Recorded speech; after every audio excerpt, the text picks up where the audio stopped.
Hello guys, जय जगन्नाथ भाई मैंने देखु आज सकाल सकाल केमती वर्षा। Hi guys, good morning. देखो आज वर्षा पागरे चलते मामा को पचारिबा, मामा आज रेसिपी कौन।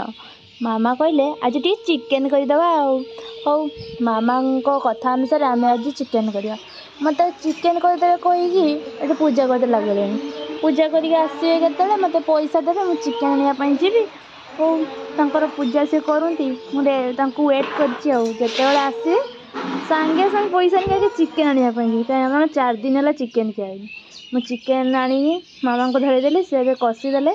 कषि सारापर मुझे चिकेन डाणी आ चिकेन कषा खायापी बसीगली। चिकेन कषा खाई टेस्ट कली। ओ केते सुंदर टेस्ट होते किए बन जिते मो मामा बन ना। चिकेन कषा सारापर मामा कहले आउ ते देमिनी, तू जब ये चिकेन कषार पानी न ढाली तू सब खाईदेबू। देखिए मु चिकेन कषार निजे पानी ढालीदेली। एबे ताको फुटिबा दियो। ओ कि टेस्ट देख।